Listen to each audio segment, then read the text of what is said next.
This is the second of my two short talks for the 39th Symposium on Economic Crime, held at Jesus College, Cambridge in September 2022, and it's about data sharing and exploitation. We all know what data is, don't we? Data is its facts, its figures, statistics, details, particulars, specifics, etc. Something absolute and objective, something beyond question. Well, no. It's not quite that simple. And you can forget about exploitation. There are enough problems with the notion of data itself and its sharing without going there. So the next time someone tells you the figures don't lie, repeat Mark Twain's words. It's not the figures lying, it's the liars figuring. However, figures, numbers, do lie. Perhaps numbers are lies, what Nietzsche calls instrumental fictions. For the invention of the laws of numbers was made on the basis of an error, dominant even from the earliest times, that there are identical things. But in fact, nothing is identical with anything else. The assumption of plurality always presupposes the existence of something that occurs more than once.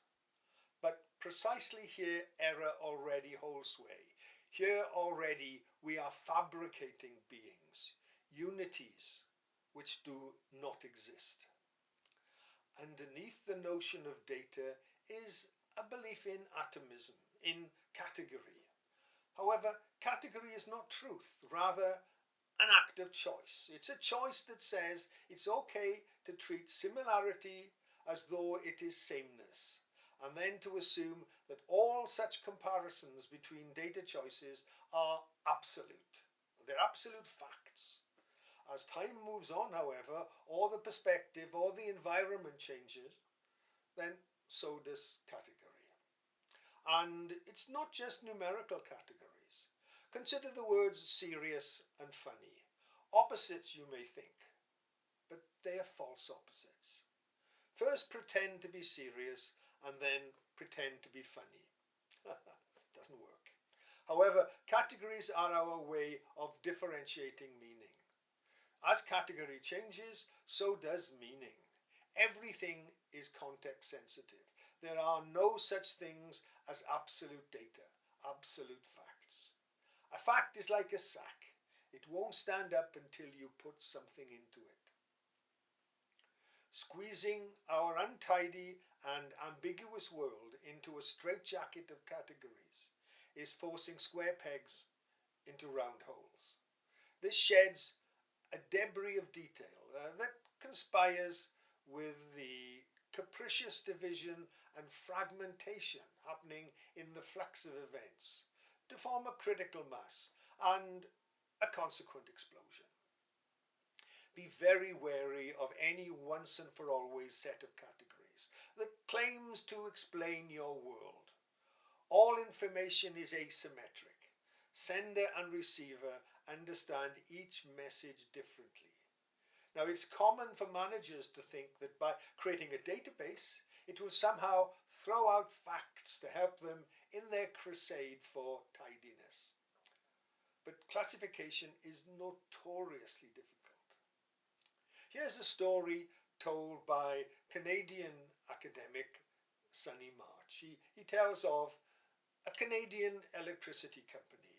They decided to produce an executive information system that would tell the management about the state of the organization and would help them deal with the competition and with taxation and other local political factors. So they started by cataloguing their buildings. One structure was built in two separate stages. To the company, it was two buildings, but the local authority claimed there was just one. Then there were portable cabins. In winter, these have sleds fitting. For most of the year, they run on wheels, and if they're unused, they are stacked as containers. So were they to be taxed as buildings, vehicles, or containers? Then there was the problem of manholes. It took a very expensive royal commission to decide that a manhole that contained a seat was a building, otherwise it was just a hole in the road. How easily categorization had reduced the whole situation to farce. Data itself is intrinsically statistical, which means it cannot deal with the singularities that emerge spontaneously when it mixes with human activity systems. A British petrol company promised cash prizes to motorists whose number plates matched those displayed at filling stations, but a little away from their home. The company had some very clever statisticians calculate the likelihood of drivers spotting their own car numbers and then claiming the prizes. They were confident of just how little the scheme was going to cost. And then came the singularity. And then all bets were off. The singularity came in the guise of police officers who used the police national computer to identify the name and address of car owners with winning number plates. And then they told these owners for a share of the winnings where they could go and claim the prizes. In all, 19 police officers were disciplined. That's a singularity. Life is like a poker game. There's a lot of bluffing going on. Players who put their shirts on all their faith in data and on the statistical distribution of the cards are going to lose their shirts. It's no way to play poker. Now, I've learned to play this poker game like my cat Oscar. Now, Oscar is a very special cat because he can talk. Some friends came visiting recently, and when I told them this, they bet me 10 to 1 that he couldn't talk. I called Oscar over, but he just sat there, meow, didn't say a word. So they took my money and left, and I glared at him and said, "There's no fish for you tonight." But then, in a very superior voice, because Oscar is a very superior cat, he purred, "Call yourself a professor. Tomorrow night we'll get 100 to 1.